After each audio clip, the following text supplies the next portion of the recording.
Bonjour à tous, on se retrouve pour le 3e épisode de notre talk show. Donc je suis toujours accompagnée de Awa, Izzy, Karima et Kiné. Bonjour. Hello. Hello. J'espère que vous allez bien. Ça va. Ouais, un petit ouais, hein?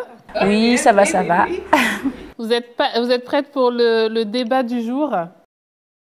On est toujours prêtes. La dernière fois, on a parlé de la manière dont on élève nos enfants quand on est en Occident, quand on est en Afrique, les différents bouleversements culturels qu'on a pu connaître, etc. Et cette semaine, j'aimerais vraiment que vous me racontiez comment vous faites pour concilier votre vie professionnelle et votre vie privée, votre foyer, votre famille, vos enfants, parce que vous êtes toutes des entrepreneurs. Et forcément, ça demande beaucoup de challenge, beaucoup d'engagement. Vous êtes toutes dans une évolution de votre carrière. Vous avez envie d'avoir des carrières. Et en même temps, vous êtes des mamans, vous êtes des épouses. Donc, comment vous faites pour concilier tout ça? Parce que je pense que beaucoup de femmes sont dans cette situation à la recherche du bon équilibre. Et c'est extrêmement difficile de trouver cet équilibre, en tout cas pour moi. Je sais que je suis en plein questionnement où je me dis, OK, là, la carrière, je suis allée loin. Est-ce que je peux continuer comme ça? Comment je vais faire pour être présente? Comment je vais faire pour ne pas louper des trucs?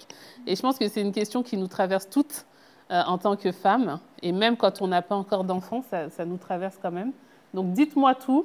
Je veux tout savoir. Vous avez des mouchoirs Est-ce qu'il y a une règle en fait? Est-ce qu'il y a une règle? Ouais, il n'y a pas de règle. Bien sûr, il n'y a pas de règle. J'imagine que chacune fait comme elle peut. Mais est-ce qu'il y a des outils? Est-ce qu'il y a des conseils? Par exemple, Karima, tu voulais des mouchoirs? Comment tu fais? Comment tu t'en sors? Je pense que d'abord, il faut... ma mère m'a donné un très bon conseil très tôt. Quand j'avais 2 petites, j'ai travaillé beaucoup. C'est que d'abord, c'est la qualité de temps et pas la quantité. Ah oui. Parce qu'il y a beaucoup de gens qui vont nous culpabiliser en disant que tu ne passes pas assez de temps avec vos enfants, vos conjoints. Ouais. Mais si c'est temps, c'est parce que moi, je suis assise avec un téléphone en train de travailler, l'enfant est à côté sur son téléphone, est-ce que ça qualifie comme de temps? Est-ce qu'on part en week-end, chaque week-end, mais dans la voiture, il y a plein de tensions parce que moi, mon mari, on ne s'entend pas bien. Est-ce que ça compte comme le temps? Ça m'a beaucoup aidé. Oui. Deuxième astuce. Temps de qualité versus quantité de temps. Voilà, et que le temps qu'on passe ensemble soit de temps de qualité. J'utilise toujours la métaphore d'une banque. Dans les relations, tu veux toujours ajouter. C'est comme un compte d'épargne. Tu veux toujours ajouter. Parce que le temps que vous ne pouvez pas être avec vos enfants ou votre conjoint, c'est comme vous déduire ou vous enlever de l'argent. Et si vous n'avez pas assez ajouté, c'est là où je pense que le conflit arrive. Par exemple, une chose qui était importante chez nous, c'est qu'on mangeait toujours ensemble. Et si je Donc pense ça, que d'avoir... C'est une routine que vous avez installée dans la famille? S'il y a quelques rituels, c'est important. Je pense que aussi, comme vous venez de dire, il n'y a pas de règles. Je pense qu'il y a des principes. Et je pense que les principes et les valeurs, vos enfants doivent connaître. Et vos enfants doivent savoir, comme votre mari, que c'est quoi les principes qui sont importants. Vos enfants vont savoir que oui, on est au cœur, notre maman nous aime. Et ça doit être visible aux enfants, ça ne doit pas être quelque chose d'abstrait, et ça permet maintenant de mieux gérer. Ouais, parce que les moments d'absence et de présence. Voilà, et puis aussi de même gérer les difficultés qui arrivent. Parce qu'en fait, le moment présent, cet ajout dans les banques, tout ça. Par exemple, je donne un exemple très concret. Il y avait un samedi, il y avait un grand match. de notre dernière, je ne peux plus dire petit. Et c'était très important que je sois présent. Je ne pouvais pas à cause du travail. Et j'ai vu sur son visage que ça lui faisait vraiment mal. Mais quand même, ce qui était important, c'est qu'il y avait des vidéos qui étaient là. J'ai pris le temps de regarder les vidéos. Comme ça, je pouvais interagir avec lui sur, qu'est-ce qui s'est passé après. Envoyer, par exemple, des petites notes. Il y a des façons où vous pouvez exprimer votre présence avec l'enfant sans être présent. Et ça ne veut pas dire que ça règle le problème, mais je pense que ça... Ça compense quand même un peu. Il sait que tu es là, que tu fais ce que tu peux pour... L'objectif, c'est quoi? Il faut toujours, je pense que dans toutes nos relations, nos carrières, c'est quoi l'objectif? On veut quoi? Et on veut quoi quand? Et si l'objectif, c'est que je veux accompagner ces enfants, on venait juste de parler de ça, qu'ils soient des adultes matures, confiants et tout. Je travaille sur ça. Et ça, c'est moins une question... du oui, coup, mais c'est moins une question de temps, de mon intention qui est là. L'intention, en fait, elle prime surtout. Tout. Okay. Et que les enfants savent que ça, c'est l'intention. Donc, ça veut dire qu'il faut aussi beaucoup de communication. Donc, parce que dans ce que tu as dit, il y a les rituels, mettre en place des rituels, des moments clés pour la famille. Pas forcément journalier, hein? Oui, le rituel, ça peut être une fois par semaine, on fait une sortie. Ça peut être voilà, des choses comme ça. Bon, là, tu as donné l'exemple du repas, c'est-à-dire tous les repas, au moins les repas du soir, on les fait ensemble. Ce n'est pas chacun fait de son côté. Et puis, oui, du temps qualitatif, c'est-à-dire que quand je suis là, je suis vraiment là. Je ne suis pas là avec mon téléphone, je ne suis pas là en train de parler au téléphone. Je suis là, je suis avec vous. Et les impliquer aussi. Je pense que les enfants aussi, les impliquer dans ces rituels. Ce n'est pas forcément les parents qui préparent les repas. Oui. On les prépare aussi en famille. Je veux dire, tout ça, c'est du temps qu'on passe ensemble.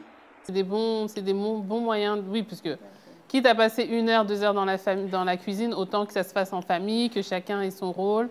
Et en plus, les enfants aiment bien, en général, participer à ce genre de tâches. Même si c'est dur, par exemple, les gâteaux avec la farine dans la cuisine, il faut le faire. C'est dur pour nous, hein. Parce que tu vois l'enfant qui est en train de foutre le bordel dans la cuisine. Et c'est plein de partout. Mais ils ont le sourire. Et puis, si je peux ajouter, souvent, c'est bien si c'est un samedi, vous voulez préparer les fameuses tchéboudjènes de notre sœur Izzy. Mais c'est aussi OK dans la semaine de faire de pancakes pour le soir. Si ça va vous donner, parce que votre intention, c'est de passer du temps avec vos enfants dans une manière où personne n'est stressé. Donc on s'en fout des règles, on fait... C'est ça, si je dois rentrer 19h, ici en Afrique, c'est beaucoup plus facile. Peut-être il y a quelqu'un dans la maison qui nous aide ou quoi. Mais je me souviens à l'Occident, c'était très compliqué parce que vous rentrez 19h, tu passes 1 heure dans la circulation. Il faut faire à manger, vous commencez à la manger. douche, il faut se coucher pas trop tard. Si vous êtes primé parce que vous avez cette règle, non, il faut que mes enfants mangent des légumes, de ça, un repas complet, c'est encore de la pression. Oui, mais tu sais, joue contre vos enfants. Déjà qu'on est des femmes carriéristes, donc oulala, c'est pas bien. En plus, tu donnes pas des légumes à tes enfants. Non. Mais sur toi. Mais je vous dis, un légume. Comment ça, tes enfants ne mangent pas équilibré? Un légume qui a toujours passé. C'est lequel, le légume magique? Les carottes. Donc tu mets la carotte partout. Moi, je vous dis, je pense que c'était samedi soir. Bon. Vous connaissez, les situations sont un peu particulières, mais j'avais fait de sandwich de thon avec des carottes et des concombres. Je disais, excusez-moi, que ce n'est pas des épinards ou betteraves, mais il va manger ça, ça compte comme des légumes, on est ensemble. C'est quelque chose de consistant. Lui, il adore ça parce qu'il trouve ça que ça, c'est une innovation à ce qu'on mange. Tu vois? Peut-être on a vu la recette sur TikTok ensemble. Tu vois? Et tout ça, l'objectif que quand il a 21 ans, C'est ça qu'il va rappeler. Il ne va pas rappeler que moi, j'ai rentré dans le travail, j'ai préparé, on était assis, j'étais stressée. Mais ça veut dire que tu arrives à faire la coupure quand tu rentres, parce que la journée, tu es au boulot, tu as plein de challenges. Et quand tu rentres, tu arrives à faire la coupure déjà d'une part avec le boulot. Et en plus, tu as encore la patience. Je t'ai pas dit tout ça. J'ai dit que je prépare des sandwichs, de thon, concombre, carottes, on s'assoit, on mange, on discute. Dans quelles conditions, ça c'est autre chose? Voilà, les conditions, c'est ça. Mais tu vois ce que je veux dire? Non, parce que là, vraiment, t'allais dire Non, parce que les conditions, c'est ça que je parle encore de cette banque. Parce que mes enfants vont comprendre que, quand même, j'ai compris que c'était une journée. C'était important. Tu vois, ils vont comprendre ça. Mais ça me donne aussi un peu d'espace de décompresser.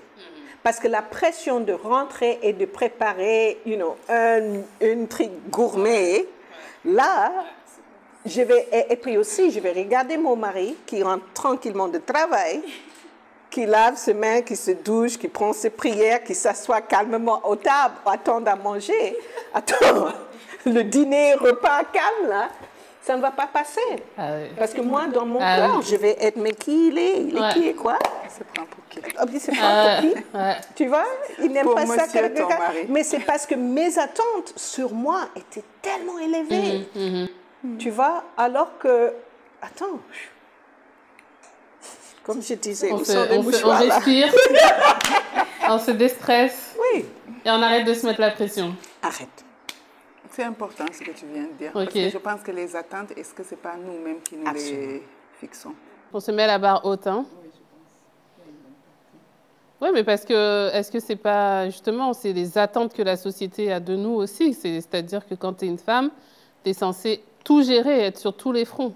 Et surtout, tu es censée être une bonne ménagère, une bonne épouse, une bonne, tu vois?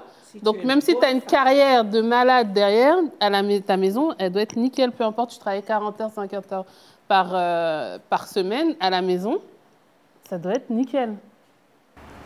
Moi, vous ne ressentez pas cette pression-là? Sincèrement, c'est pour ça que j'ai dit tout à l'heure qu'il n'y a pas de règles. Franchement, moi, je ne fais rien de tout ça. Ouais. Je suis toujours à l'opposé de tout ce que les gens disent. Toi. Mais franchement, il y a des jours où je fais ça. Je vais décider...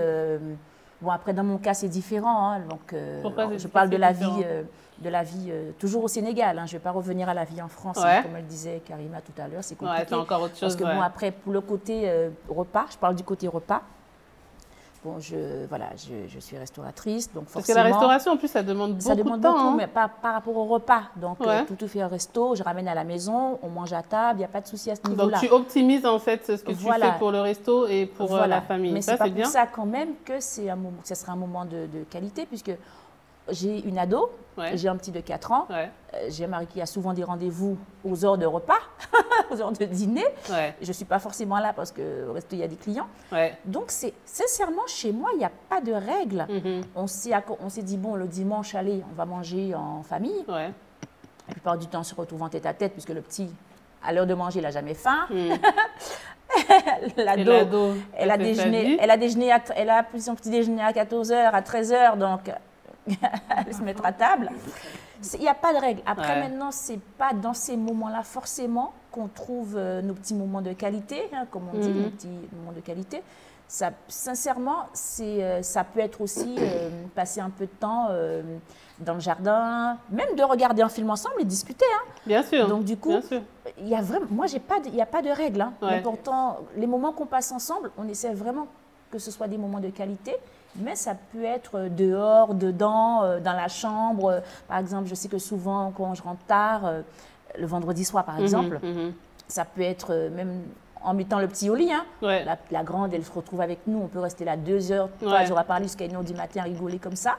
Mais ça le fait, quoi. Ça le fait parce qu'on n'a pas une vie qui a été lisse pendant des années. On n'est pas au début de notre couple. C'est très, très compliqué d'avoir des moments de concilier le travail. On est fatigué. Bien sûr. Je dirais même que c'est même plus simple d'avoir ces moments-là en Europe où on a des carrières qui se ressemblent. On fait du 18h, du 7h, enfin du 7h du matin, on part on rentre à 19h, 20h. On se retrouve à dîner. Parce que bon, on est dans la maison, l'hiver, on ne peut pas aller dehors, on se retrouve à dîner, on se retrouve pour faire lire une histoire, on va se coucher, le matin, on se réveille. C'est beaucoup plus, un peu plus rythmé, comment on dit? C'est beaucoup plus structuré, régulier. Mais parce que tu étais employé. Voilà. Tu as ton... Donc, tu as tes horaires et tout. Voilà. Alors que là, on a 2 entrepreneurs, ton mari et toi, vous êtes entrepreneurs. Toi, tu as de la restauration, donc tu peux quitter tard, travailler le week-end et tout. Et puis, moi, maintenant, je me refuse de passer du temps en cuisine à la maison. Parce que, chose que je ne considérais pas comme un travail avant, faire à manger. Maintenant, je considère que c'est une tâche à plein temps. Ah, bien sûr. Moi, je me refuse d'aller devant la gazinière chez moi. Même si je fais bouillir de l'eau pour cuire des pâtes, j'estime que c'est un travail. Donc, pour moi, je me refuse à le faire. Donc, j'arrive à la maison avec des barquettes. Donc, oui, mais bon, c'est du fait maison, donc ça va, hein, c'est la classe quand même. C'est du fait maison, mais c'est vrai que je trouve quand même c'est beaucoup de temps perdu rester dans la cuisine à faire à manger. Parce que maintenant que je le fais dans le cadre de ma profession, ma nouvelle profession. Tu es payé pour le faire, du coup. On est bien d'accord. Donc, je vois ça vraiment... le faire gratos. Voilà, je vois ça vraiment différemment. Et pour en revenir à concilier les deux, je pense que... Je ne sais même pas si on arrive à concilier les deux. On vit avec, en fait. Parce qu'on est, qu'on le veuille ou pas, on est maman, femme entreprenante à la maison et aussi dans son travail. En fait, tu ne peux pas dissocier. Cette casquette, on ne la perd pas. On fait avec. Et mine de rien, les enfants aussi ont compris ça et ils se sont adaptés. Ils savent. Dans mon cas, ils savent. Oui, ils viennent au resto, ils savent que tu es en train de bosser. Voilà, même à la maison, ils savent que si je suis là, si le téléphone sonne, c'est peut-être un client, on fait avec. Après, c'est vrai qu'on essaie quand même de se trouver des petits moments. Il faut les créer, il faut respirer ces moments. Quand même. Hein, voilà, ces moments-là, il faut les créer, je pense. Je pense que maintenant, il faut créer ces moments pour être à deux, pour être ensemble aussi avec les enfants. Parce que c'est plus... il faut pas que ça... On peut plus avoir ces moments à nous. C'est du temps perdu, en fait. Hein. Dans le quotidien, disons que dans le quotidien, dans le fonctionnement quotidien, c'est difficile d'avoir c'est très, très difficile. Ces temps-là tous les jours. Il faut les créer. C'est pour ça que je dis qu'il n'y a pas de règle. Il faut créer ces moments. Parce que si on ne les crée pas, Mais toi, avec ton mari, est-ce que vous arrivez justement à des moments de dire stop? Là, on prend du temps pour la famille. Mais on ne peut pas dire stop, ami.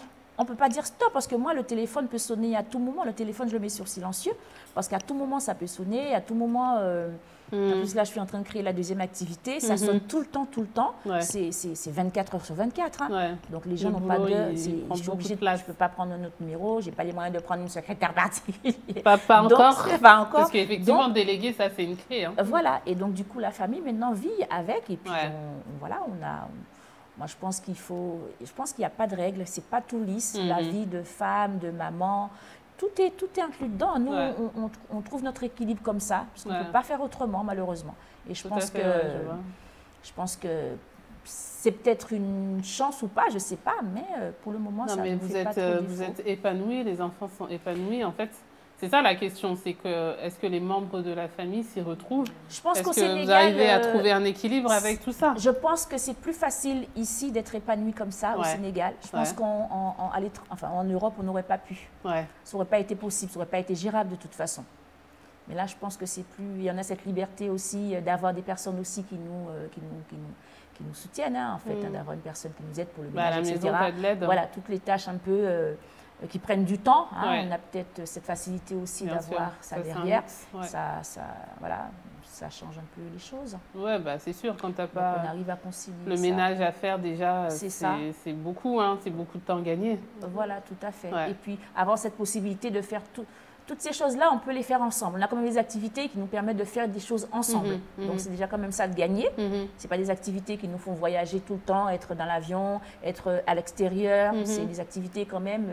Ma fille, si elle a un temps libre, elle vient avec moi au resto, elle reste là, je vois, elle fait ses devoirs et tout, elle est là. Donc, c'est des moments aussi de qualité qu'on passe ensemble, entre deux trucs, je l'aide et tout. Donc, sauf le petit que j'amène plus, parce que bon, quand il est là, c'est compliqué. Ah bon?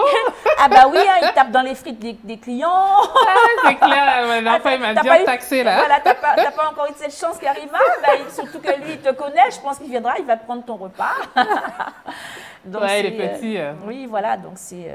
Donc, moi, je pense qu'encore une fois, il n'y a pas vraiment de règles pour nous. Et puis, c'est différent, je pense, pour tout le monde. Ouais, bah, c'est clair. C'est clair que c'est différent. Chaque famille essaye de trouver sa manière de fonctionner. Comment tu t'en sors, toi, Hawa?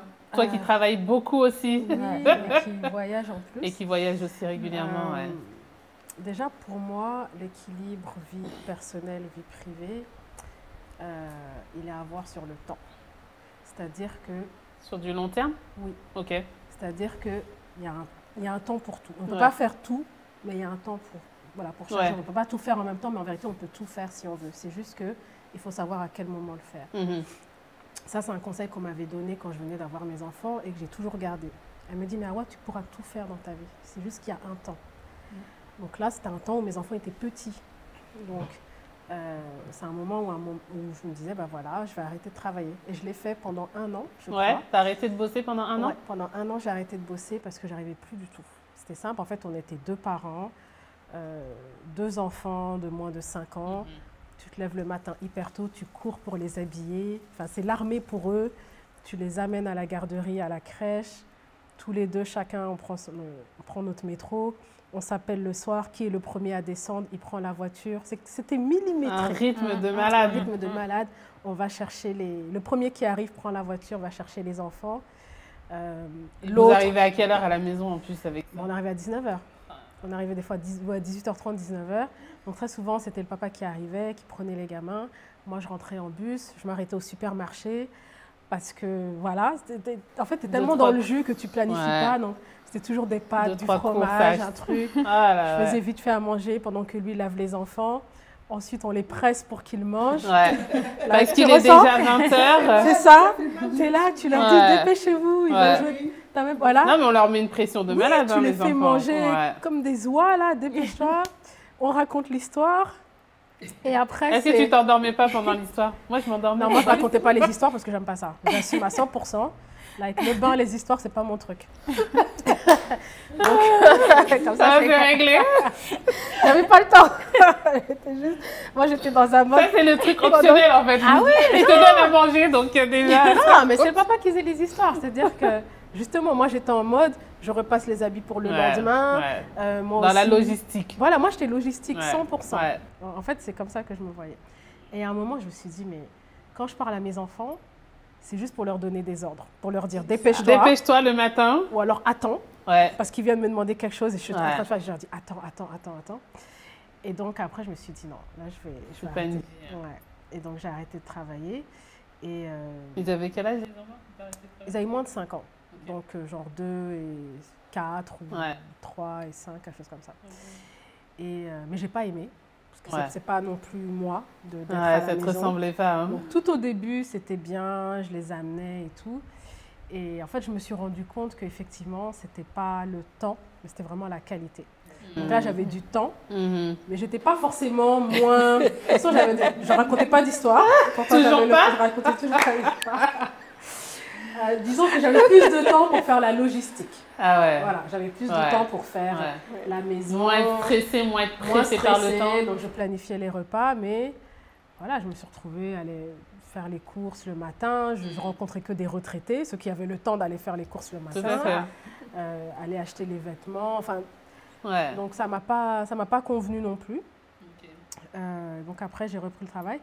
Et en fait, ce que je me rends compte, c'est que déjà, il faut penser, voilà, c'est ça dans le temps et se dire, c'est pas grave si à un moment de ta vie, tu es en train de monter ta carrière, donc tu es très pressé, tu es beaucoup dans le truc, c'est correct. Et puis à un autre moment, il ne faut pas culpabiliser, il ne faut pas culpabiliser. Et ensuite, je pense que ce que les gens ont souvent à l'esprit, c'est que l'équilibre vie familiale, vie privée, c'est du 50-50. Et en fait, ce n'est pas du 50-50. Et à partir du moment où tu as compris que ce n'est pas du 50-50, ça peut être du 70-30. Voilà. Sur une période. Tout est un peu imbriqué. Oui, en fait, c'est ça. Voilà. Et le truc, c'est d'en prendre conscience, simplement. Et après, de se dire, voilà, moi, je sais que là, en ce moment, mes enfants, ce qu'ils aiment, c'est que des fois, je les dépose à l'école. Ça leur fait plaisir. Eux, ils sont juste savoir que... Et même si on ne parle pas, ils vont être avec leur téléphone. Mais juste savoir que j'ai pris le temps et ne pas leur dire, vous prenez le bus. Donc parfois, je vais le faire une fois dans la semaine ou alors d'aller les chercher. Et ça, c'est bon. c'est bon pour 2 semaines. Après 2 semaines après, ils vont me redire, est-ce que tu peux me déposer aujourd'hui? Ouais. Donc, tu essayes d'être à l'écoute quand même de leurs besoins et voilà, de les j'essaie quand même satisfaire. de ça. Ouais. Moi, par exemple, c'est pas manger en famille. Déjà, c'est pas une culture... Enfin, si, c'est une culture que j'ai. Quand j'étais plus petite, on mangeait en famille. Mais c'était pas genre intentionnel. On veut manger en famille, mais on parlait pas. Enfin, ouais, c'était pas le moment d'échange de la journée. C'était... On est là pour manger, on mange. En fait, c'est ça. Il n'y avait pas de ça, non. Et donc, moi, j'ai pas cette culture-là. Raconte-moi ta journée.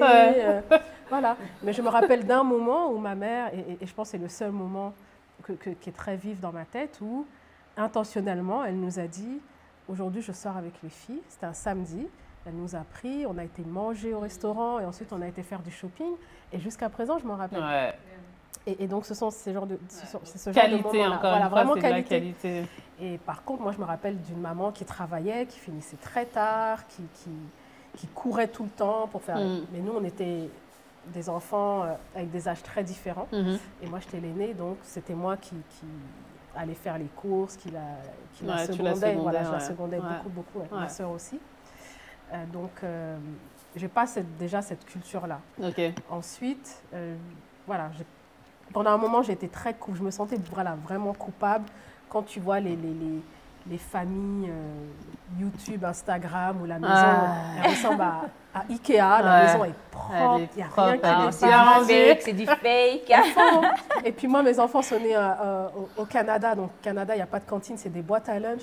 Tu vois, les boîtes à lunch, les autres mamans, elles font des bonhommes en forme de riz, elles font des trucs, c'est des œuvres d'art quand tu regardes. Moi, c'est... juste pour te faire te sentir coupable, en fait. Moi, c'est clair. Et puis, enfin, tu as cette espèce de pression où il faut que ce soit joli, il faut que ce soit sain. Sain, beau, moi, je suis en mode, oui, bâton de carotte, concombre. Et puis voilà. Est-ce qu'il y a des protéines? Oui. Est-ce qu'il y a des féculents? Oui. Il y a tout ce qu'il faut. Il y a tout ce qu'il faut. Et puis, c'est bon. Ouais, c'est clair. Voilà. C'est clair. Et ça, c'est vrai que ça te fait culpabiliser. Et après, une fois que tu as pris conscience que ça, c'est que ce n'est pas la réalité. C'est pas vrai. Ouais. Ou bien, ça peut être la réalité. Parce que je connais beaucoup de mamans qui ont mis beaucoup de temps à préparer, les petits, comme vous disiez, les petits boîtes et tout. Mais ça ne veut pas forcément dire qu'ils ont de meilleures relations avec leurs enfants. Déjà. Et je pense que c'est ça. C'est cette fait de comparaison qui nous tue.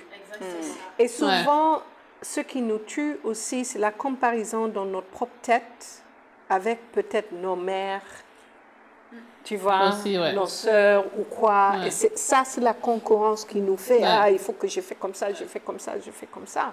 Mais en fait, dès qu'on sort cette comparaison pour dire, OK, ce qui se passe ici, dans votre cas, vous trois, dans notre cas, nous 6 ou quoi, c'est ça on va focaliser sur ça.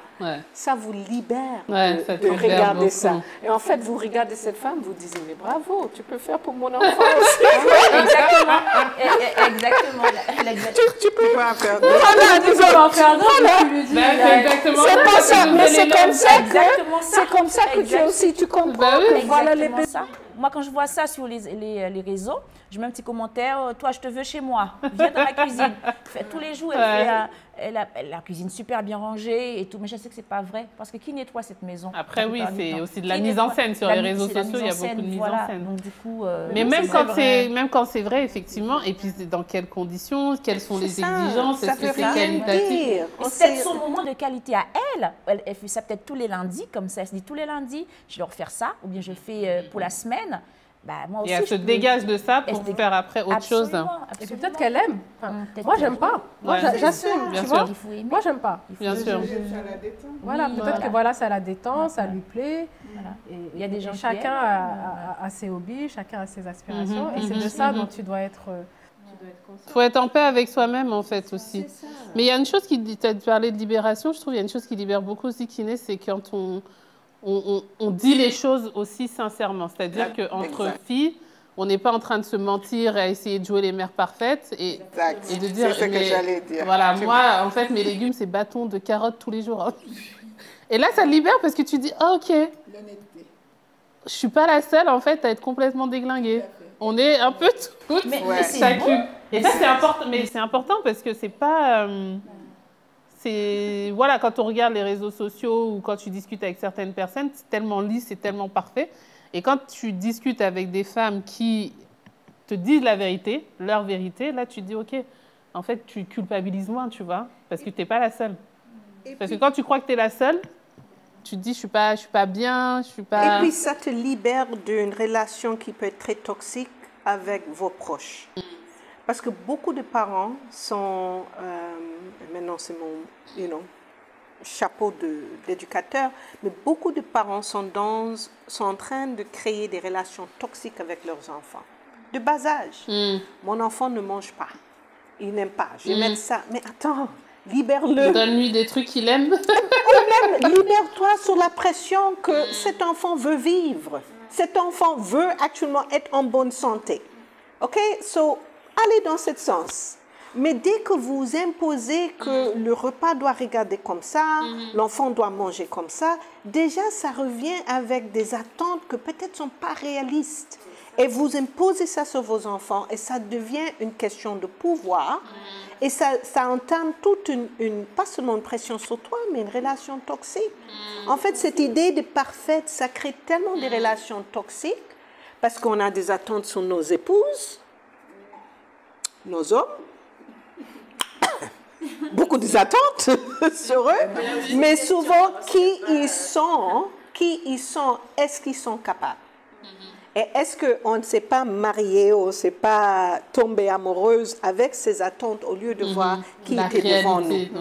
D'accepter la personne. Tu vois, alors maintenant, on va y aller avec la comparaison. Mais regarde ce que son mari fait. Toi, tu vois, regarde son mari. Toi, tu fais pas. C'est ça. Mais tu vois pourquoi? On aime se comparer, en fait. Bien sûr. On aime se comparer. On va être là, on va se dire, oh là là, regarde-moi comment elle s'occupe bien de son mari et tout. Ouais. Oh là là, comment elle a servi. Moi, je vois, pour l'exemple d'une amie en France, quand on sortait, son mari était toujours bien habillé, les vêtements bien repassés et tout ça, machin. Après, j'ai regardé, et ben, je me suis dit, ah, mais tu n'es peut-être pas bien repassé. Après, elle a commencé à me dire, oh là là, mais je suis arrivée là, mais qu'est-ce qui m'a énervée? Je me dis, ah, avec ta chemise repassée. Alors là. que le mien, il en était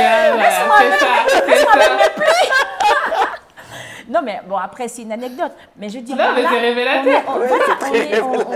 Voilà, faut pas l'herbe n'est pas plus verte ailleurs, malgré les apparences. Avant, voilà, il y a quelques années aussi, j'étais... Même si elle est plus verte, c'est pas grave. C'est pas grave. Ouais. Si toi, ton herbe est jaune et que tu aimes l'herbe jaune, tu n'as pas les herbes du tout. Voilà. Si t'as pas d'herbe. Même si t'as pas d'herbe, c'est pas grave. D'où la sororité. Alors, comment tu t'en sors avec toutes ces histoires-là? Tu fais du 50-50, tu es parfaite, tes enfants mangent des légumes. Parfaite, je suis. Ils mangent des épinards. Ah oui, ils mangent des mangues. En tout cas, ils mangent des mangues. Ils mangent des bons produits. Midi, soir. Non, on mange ce qu'on a. Non, moi, là où j'insiste, par exemple, Karima, c'est juste que je n'ai jamais cédé. Peut-être j'ai fait des enfants traumatisés à vie. Maintenant que je vous écoute. Elle est en train de se dire, oh punaise. C'est pas grave, c'est trop tard. Non, moi, il y a un repas à table. Ouais. Il n'y en a pas deux, il n'y en a pas trois. Il n'y a pas je ne mange pas de pâtes, ou je ne mange pas de riz, ou je ne mange pas de sauce feuille, de sauce gombo. Ce qui est là, tu manges. Kini, on n'allait pas s'entendre, hein. Ça m'est arrivé, sans te couper la parole, ça m'est arrivé à table d'avoir mon grand.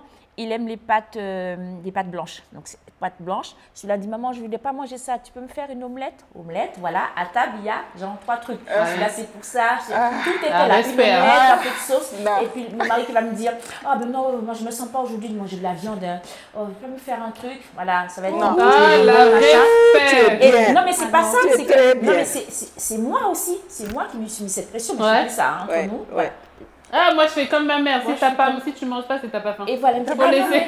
Même juste aujourd'hui. Ça m'en fait plus. Moi, je suis dans l'équipe de Surtout si c'est une bonne sauce. Je me mettais cette pression-là. Et on se retrouvait avec un petit bol un peu de riz blanc. Parce que lui, il n'aimait pas la sauce dans son riz. Il aime bien. Bon, Adam, qui n'aime pas du tout avoir des petits morceaux. Il a ses petites pâtes blanches, son petit truc. Ça. Allez, de toute façon, j'ouvre des barquettes. Ah ben il reste un peu de blanc, mais ça, un peu de machin, tous ensemble et on pioche. Voilà, on n'aime pas, on n'aime pas ça. Non. Bon, tout ça, j'ai fait pour rien, finalement. Le grand, maintenant, il mange la douleur. Maintenant, il mange de tout. Mais bon, c'est vrai que quand on ne sait pas, on le fait. Et c'est l'impression, je ne dis pas que c'est bien. C'est pas bien du tout. Mais voilà. C'était du boulot. C'est du boulot. Ah non, mais c'est ouf. Ah non. Donc toi, c'est un repas unique. Ceux qui mangent, ils mangent. Un repas unique. Et si vous ne mangez pas, ce qui est grave, c'est qu'au prochain repas, c'est le même plat. Ah bah si, c'est la même chose. Et comme il n'y a ni chien ni chat dans le plat, que tu ne vas pas jeter, c'est la même. Ça reviendra de toute façon. Moi, c'est la même. Et puis moi, c'est des phases aussi. J'ai eu ma phase tarte en France. Ouais, donc tu fais des quiches c'est génial. C'est bon ça. Filet de gruyère dessus. J'aime bien en plus. J'adore. Ça passe bien. Vite fait. Camouflage avec les restes du frigo. Paf. Comme tu dis, on fait comme on peut. C'est ça. Là, on fait surtout. Là, on fait. Mais après, c'est les autres qui te disent, hein, parce que moi, j'applique ça quand je vais chez ma mère. Chez ma mère, elle demande, qu'est-ce que tu veux manger? Je dis, non, qu'est-ce que tu as préparé? J'ai préparé ça. Je dis, bah donc c'est ça. Bah oui. D'où elle dit, oui, mais peut-être que... Oui, mais il y a mais là, c'est la mamie aussi. C'est ça. Et je pense qu'aussi, il y a quelques distinctions qui sont importantes. C'est ce que tu veux faire parce que vous sentez obligé de faire. Et d'où vient cette obligation. You know, par exemple, ma mère, elle, à un moment donné, elle va faire exactement, on va chez elle, elle cuisine super bien, tout le monde va demander un plat.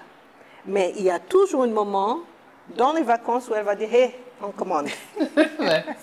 Tu vois? Ou je vais dire moi-même, je vais préparer jusqu'elle sent que c'est une don et qu'on apprécie ça comme une don. Je pense que le problème pour nous, c'est qu'on s'enferme dans des obligations, comme vous avez dit, que c'est nous-mêmes qui nous mis dans cette pression. Notre charge mentale. Si tu vois?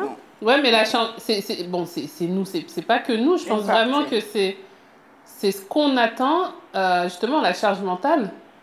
C'est parce qu'on n'a pas le choix et qu'on se dit que si je gère pas tous ces aspects-là, les choses ne vont pas se faire. Tu vois, je trouve que les hommes, ils ont beaucoup plus cette capacité d'être relax et de se dire, ok, de toute façon, je vais prendre ma douche tranquille, je vais faire mon petit truc et tout, je sais que les choses vont être gérées. Du coup, toi, tu te sens obligé quelque part, en fait, Mais c'est une cercle vicieuse. Il faut arrêter. Exactement. Il faut qu'on s'autorise, en fait. Et le problème, c'est qu'il faut qu'on fasse cette introspection de pourquoi on ne s'autorise pas. Ouais. Tu vois? Et ça, c'est l'introspection, parce qu'on ne peut jamais contrôler notre personne, mais on peut contrôler nous-mêmes. Mais on peut communiquer quand même. On peut communiquer, mais il faut que, par exemple, la communication soit honnête. Parce que moi, dans beaucoup de communication avec mon mari, je n'étais pas honnête. J'étais fâchée avec lui parce que tu réagis comme ça. Mais l'honnêteté, c'est que Karima, tu lui permettes de faire ça. Et que tu lui permets de le faire à sa façon. C'est ça. Alors, tu vois, un autre bon conseil, ma mère a dit très tôt, elle a dit, toi, très bien, si tu vas insister que les enfants soient entretenus dans cette façon, toi, ça va toujours être ton devoir de le faire. Et tu vas toujours être en conflit avec ton mari parce qu'il ne va pas faire ça dans ton façon de faire. Maintenant, si tu acceptes qu'il fait des choses de son façon de faire, et que tu te détends avec ça. C'est ça. Mais il faut qu'on se demande, mais pourquoi? Why? Pourquoi on est toujours dans cette... Et je pense que ça revient à quelque chose sur cette idée de parfait. Chacun de nous, je pense que comme femme, on a cette idée de c'est quoi une femme parfaite, quel est le succès. Le succès se ressemble à ça, tu vois, ça égale à ça. Et oui, je suis d'accord qu'Instagram et tous les réseaux sociaux maintenant mettent plus une pression, mais c'est chacun de nous qui prend notre téléphone, première chose le matin pour regarder. Au lieu de dire, attends, j'ai fait l'introspection à moi-même pour décider, ok, aujourd'hui, je n'ai pas envie de me lever de le lit, hey, enfant, va me cuisiner quelque chose ou quoi. Tu vois, ça, c'est tout des choix qui sont disponibles. Et ils font très bien. Si on le fait, on serait agréablement surpris. Moi, je l'ai fait. Mais toi, tu le fais? Là, je suis allée voir mes enfants à Paris une semaine. Je suis arrivée, ils étaient persuadés que maman va arriver, va se mettre à la cuisine. Ils étaient contents, mais ils t'attendaient. Confortablement. Je leur ai dit, je n'ai pas du tout l'intention ni de faire le ménage, ni de cuisiner. Je suis fatiguée. Alors faites-moi quelque chose. Bien sûr. Donc au début, mais par contre, j'ai fait un travail sur moi. Parce pour en arriver là, tu veux dire? Oui. Avant, j'aurais dit, je veux manger ci, ou j'aurais surveillé. Là, j'ai pris sur moi, je n'ai pas fait de réflexion. Si, quand même. Quand il a voulu couper les oignons et les cuisiner sans rincer, j'ai pas pu. Là, j'ai dit... Donc, ça veut dire que tu guettais quand même quoi? Alors que ma décision, c'est je n'interviens pas. Je décris. C'était une situation d'urgence quand même. Qui s'installe, toc, toc, toc, très fière de lui et tout. À un moment donné, je lui ai dit, mais les oignons, tu peux en faire quoi? À quel moment tu les mets sous l'eau là? À quel moment? Non mais maman, après. Je l'ai rincé après. Je dis ok, mais je garde toujours l'œil. Donc on discute de la pluie, du beau temps, de tout. Et après il commence à couper quoi? D'autres légumes et il mélange. Et j'ai dit non, non, non. Non, là, ça va pas du tout. Ça va pas le faire.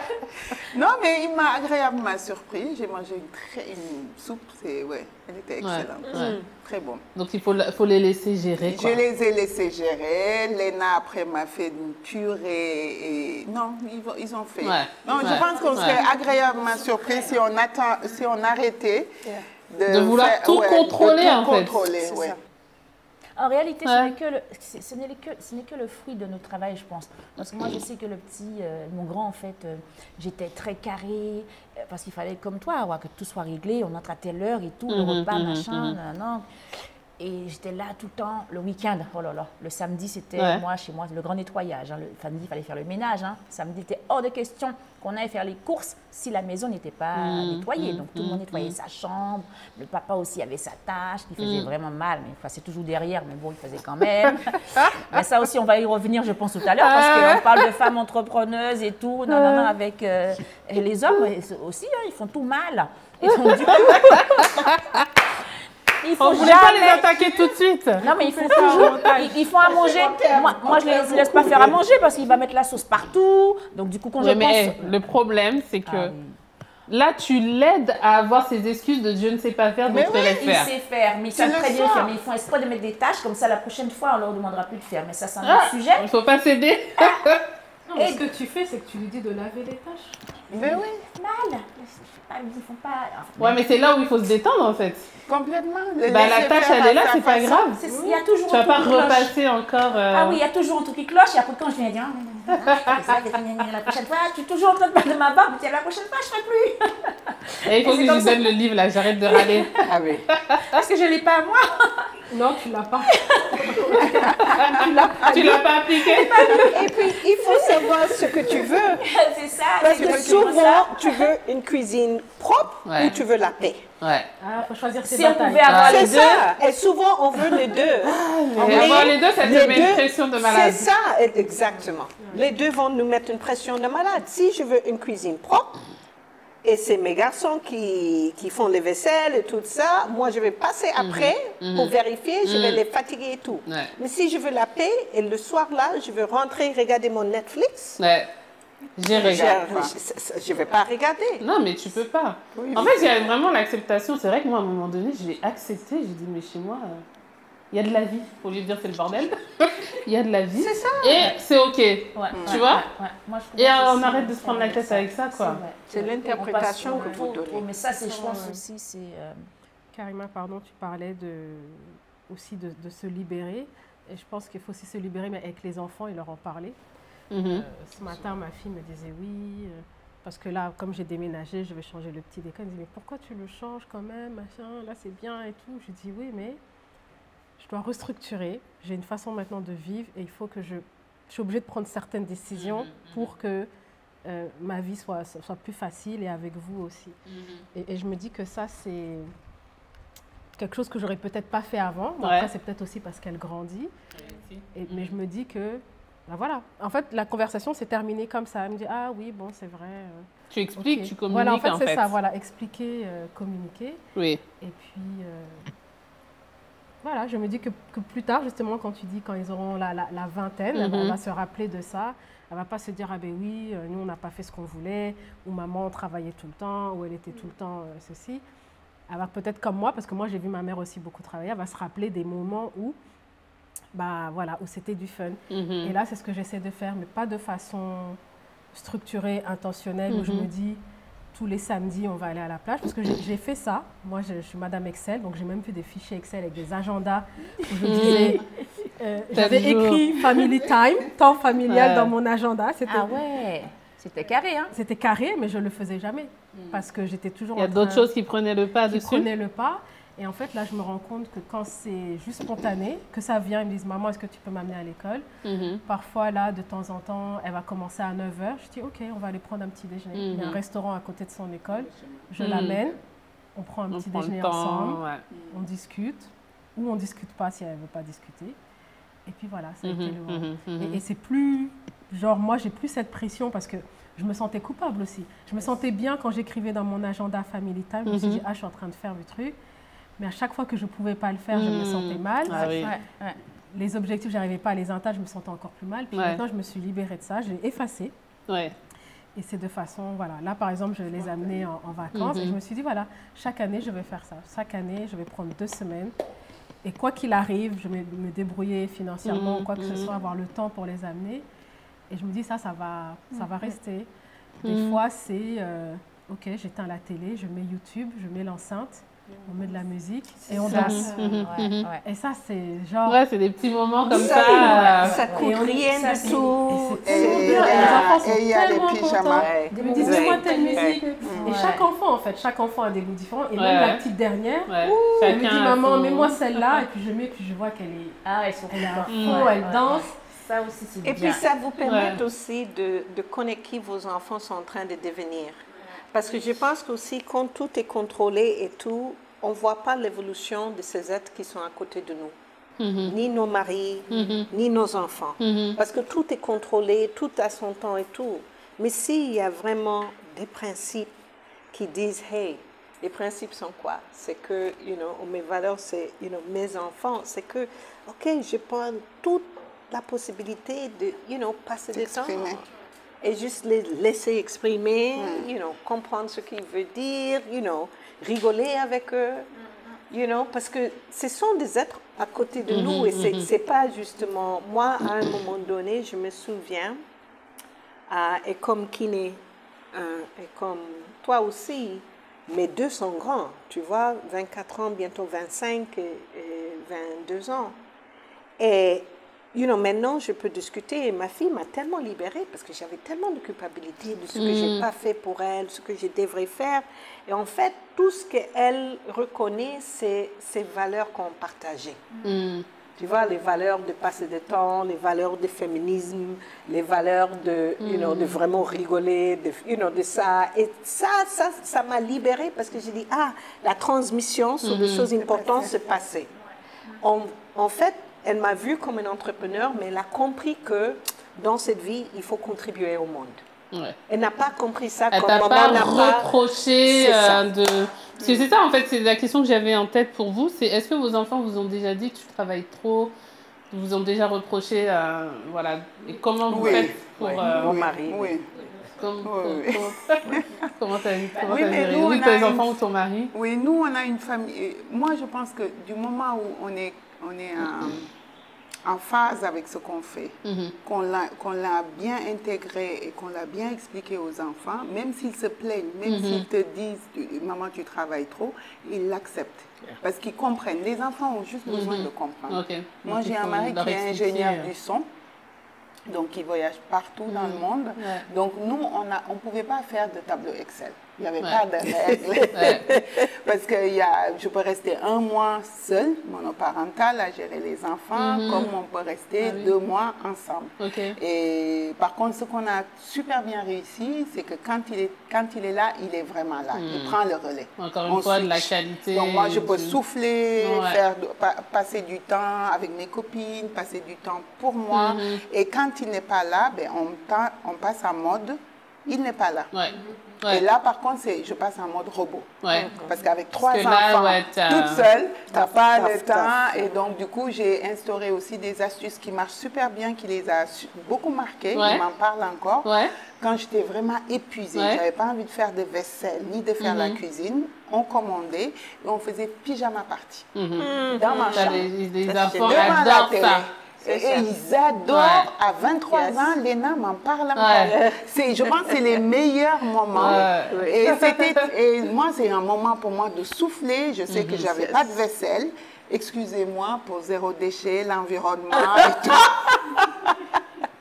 On a dit qu'on faisait au mieux, surtout que toi, on sait que tu es très sensible à ça. Donc là, avec du recul, quand je me rappelle, c'était des sacs craft avec tout, les couverts, tout dedans. Oui, mais ça te permettait de ne pas péter les plombs. Donc, il y a des priorités. Ouais, là, voilà, donc on faisait des choses comme ça. Donc, les soirées pyjama, ça, easy, on fait comme on peut. Ouais. On fait comme on peut. Mais avec le recul, du coup, c'est pareil, les enfants t'ont pas fait de reproches parce que quand ils sont petits, là, c'est pareil, ils disent à moi de temps en temps, elle me dit plus trop parce que j'ai levé le pied beaucoup, mais elle me disait souvent, tu travailles trop. Et justement, j'avais instauré la journée du samedi où on était ensemble, et j'essayais de pas bosser ou alors jusqu'à midi et après d'arrêter. Mais vous qui avez justement les enfants qui sont plus grands, vous avez ce recul, quoi. Ils vous ont pas reproché, ils ont compris ce que vous faisiez et ils ont compris aussi le sens parce que quand on bosse aussi, c'est pas pour rien.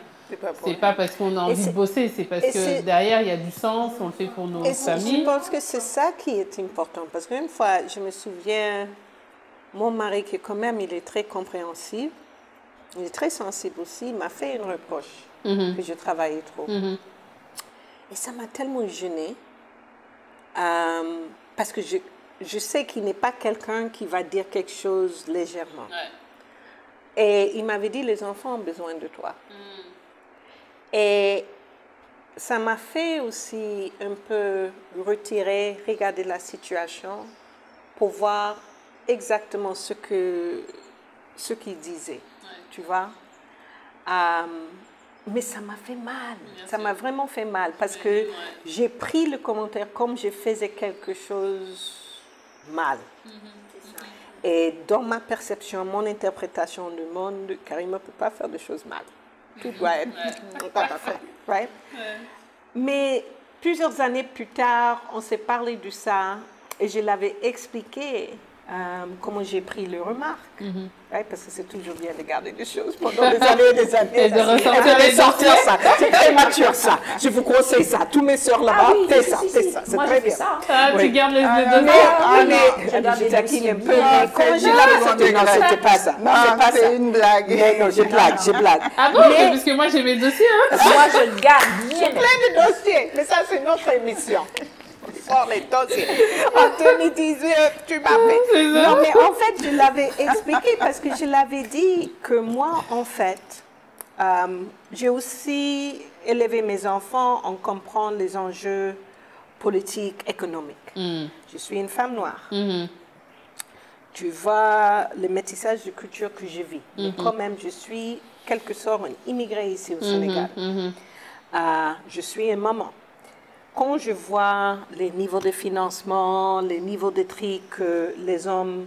J'ai une amie qui est une entrepreneur, elle a dit qu'au lieu d'être une femme noire, elle va se remplacer avec un homme blanc. Parce que c'est beaucoup plus facile. Quand tu comprends tout ça, ce que je disais à mon mari, c'est que j'ai pris ça mal parce que j'étais en train de me battre. Et si j'étais un homme, est-ce que cette même remarque allait se faire ou bien est-ce que quelqu'un allait dire, bon, moi-même, je vais gérer les besoins des enfants? Et il m'a dit, wow, j'ai jamais considéré ça de ton point de vue. Et c'était important, c'était pas que j'avais raison, mais c'était important que quand même, qu'on comprenne c'était quoi l'enjeu. Que quand je suis justement un moment et j'ai fait des choix, peut-être c'était pas de bons choix à ce moment, que quand même, vous comprenez quels étaient les enjeux. Et tout ce que je veux laisser, cette écoute de cet enjeu. Pas que je fais différent ou je continue à faire quoi, mais et ça m'a beaucoup aidé parce qu'au moins, ce que je veux, c'est que les gens comprennent c'est quel enjeu. On n'est pas des femmes, comme des Barbie, comme ça. On est des femmes qui vivent dans des situations, des contextes particuliers, la particularité de nos familles. Tu vois ce que je veux dire? Les besoins de nos familles, nos grands-mères, nos papas, nos mamans et tout ça, les proches.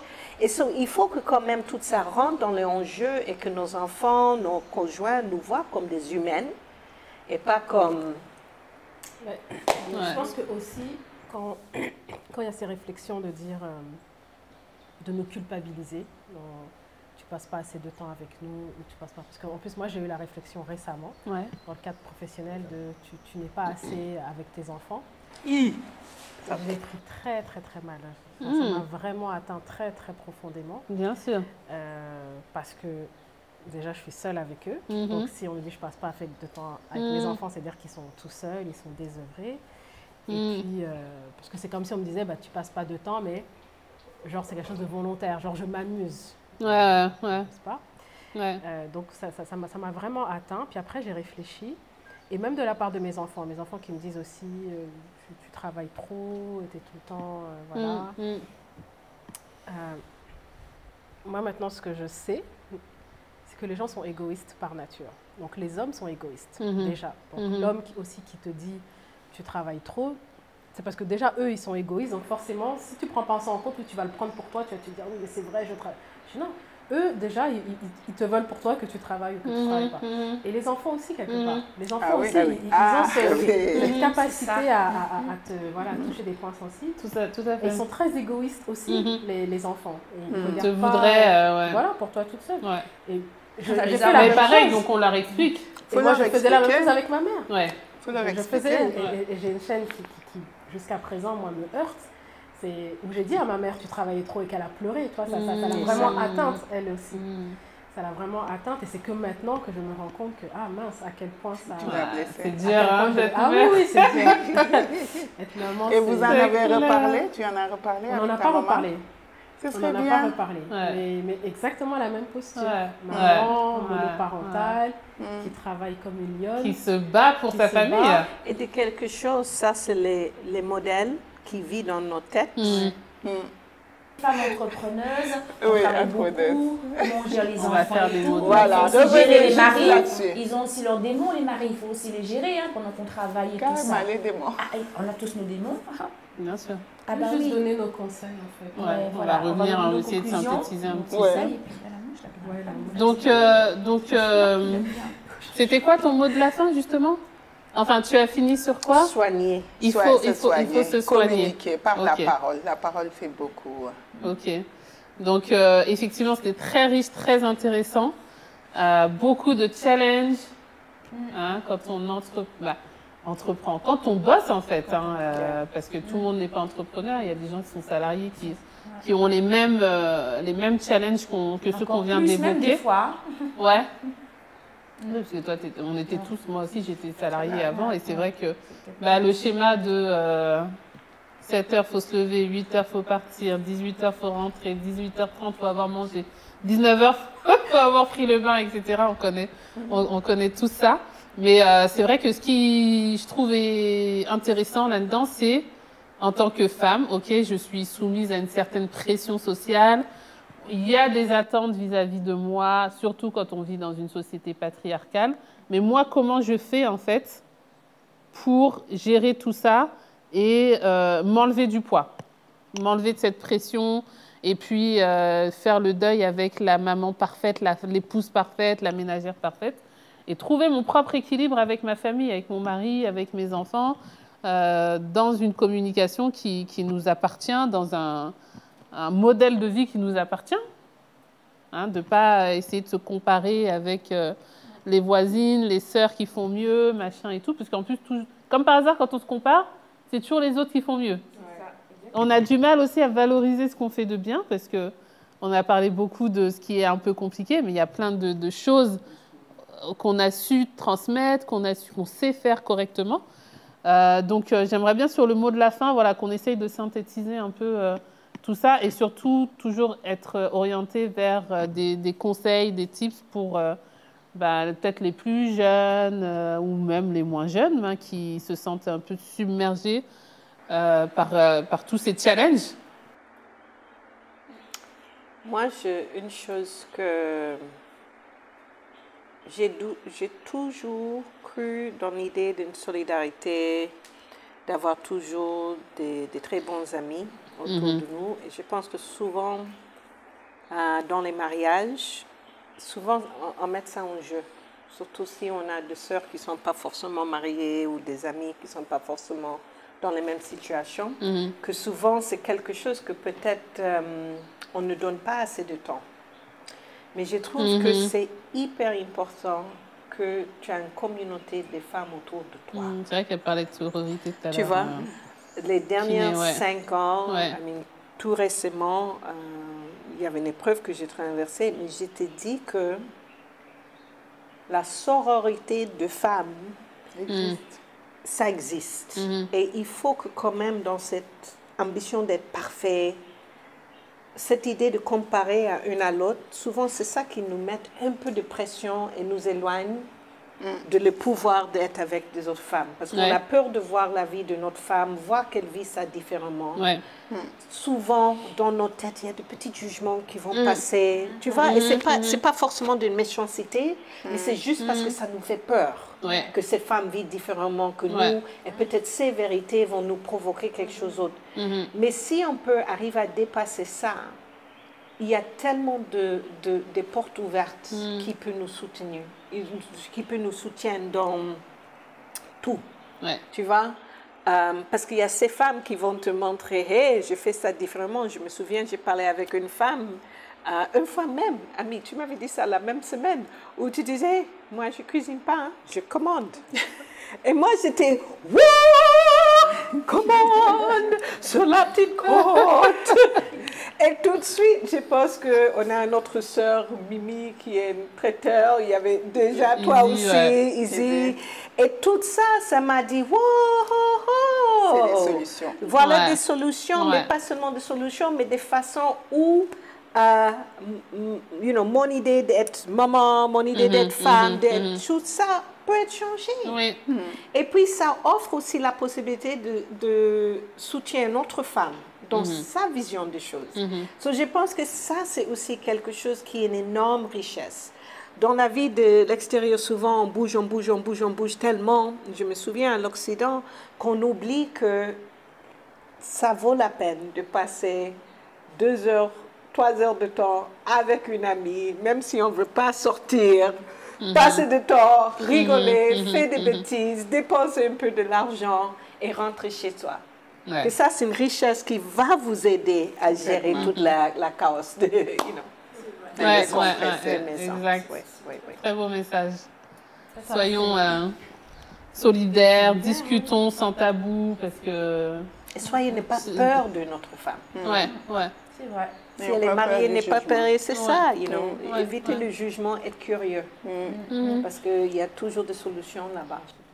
Mais à propos des autres femmes, c'est aussi pour pouvoir concilier les deux. Moi, ce que je dirais, c'est de s'appuyer sur les autres femmes pour soi. Moi, je te le dis souvent, j'aime bien des fois être dans des activités de femmes parce que ça me donne une bonne énergie pour tenir les jours d'après.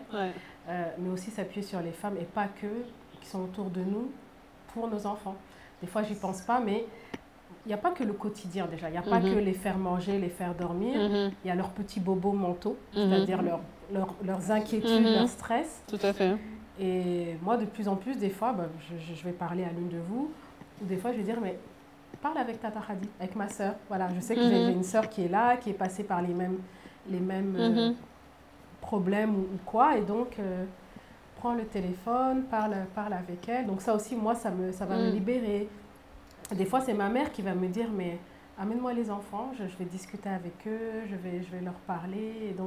Et ça, on oublie aussi. Donc, dans ce truc de mère parfaite, c'est je dois tout gérer absolument, toute seule. Et non, créons-nous un système, donc déjà de ça, de femmes et de personnes de la famille. Acceptons de nous faire aider. La même chose qu'on a une aide ménagère ou qu'on a une nounou. Et de l'Occident, c'est drôle parce que du côté Occident, les gens sont là, oui, mais vous au Sénégal, vous faites rien, vous avez des nounous, qui font tout pour vous et tout. Et moi, j'ai été de l'autre côté et je voyais les femmes sénégalaises comme ça en me disant, mais elles ont tellement de choses, elles n'ont pas à gérer leurs enfants. Alors qu'en vérité, non. C'est-à-dire que même si tu as une aide ménagère, La gestion, c'est toi. Tu gères énormément. Et des fois, même, ça te ralentit plus que... Si ce n'est pas la bonne nounou ou la bonne aide-ménagère, elle va te ralentir plus qu'autre chose. Ça, c'est sûr. Donc, mais quand c'est disponible, il faut vraiment s'appuyer sur le réseau. Moi, j'y crois beaucoup. J'ai beaucoup fonctionné en réseau depuis que les enfants sont petits. J'ai toujours créé, j'ai essayé d'entretenir le réseau autour. Là, d'ailleurs, c'est ce que j'ai fait. Donc, 2 jours, j'ai laissé les enfants s'occuper de moi. 3e jour, comme je vous l'ai déjà dit, big ménage. Et l'avant-dernier jour, j'ai invité mes sœurs, mes cousines, tous nos amis, et on a fait un repas à la maison. Et c'était pour développer ce que je t'ai dit, développer tout le réseau d'entraide autour de mes enfants. Si je ne suis pas à Paris, j'ai ma sœur à Paris, j'ai ma nièce à Paris. J'ai mon petit-neveu à Paris.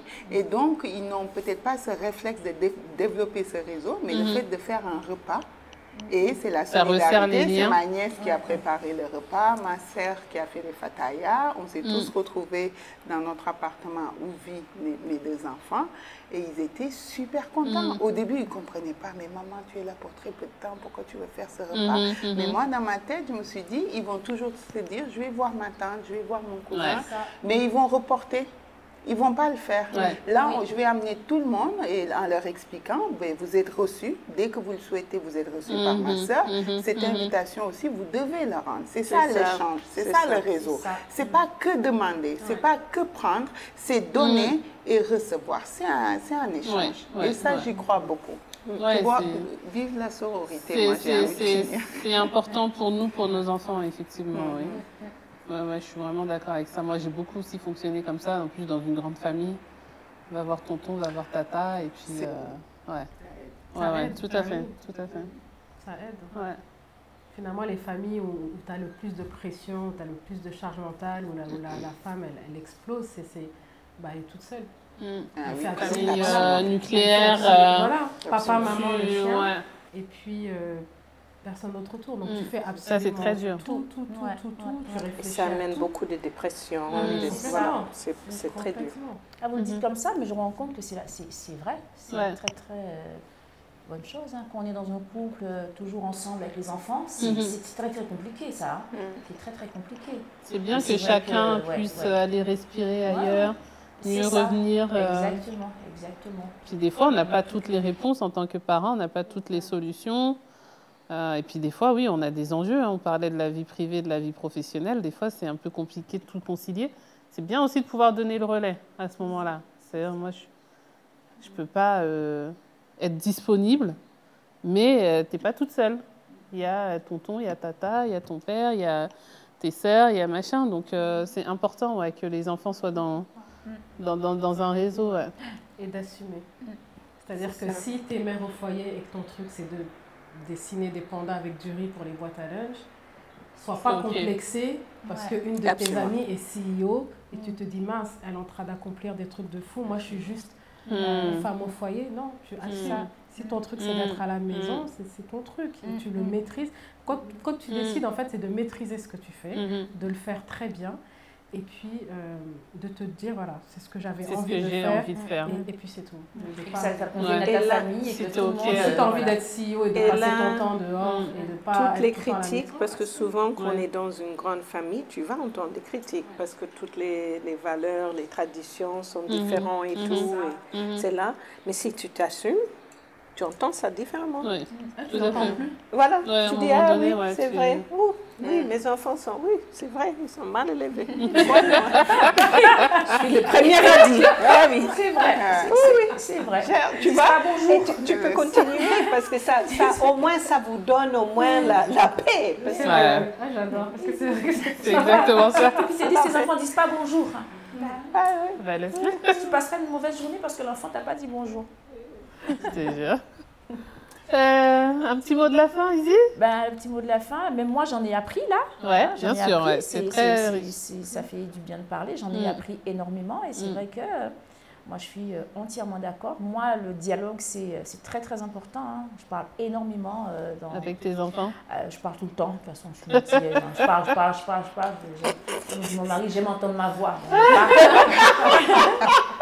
Et je me rends compte que ça marche, hein, puisque j'ai tellement parlé. Le grand aujourd'hui, il n'écoutait rien à ce que je lui disais. Maintenant, il vit sa vie et tout ça. Je me rends compte qu'il fait tout exactement comme moi. Il est autonome. Bravo. J'ai dit ça, mais ça, c'est succès. Bravo, ma soeur. Il a tout compris.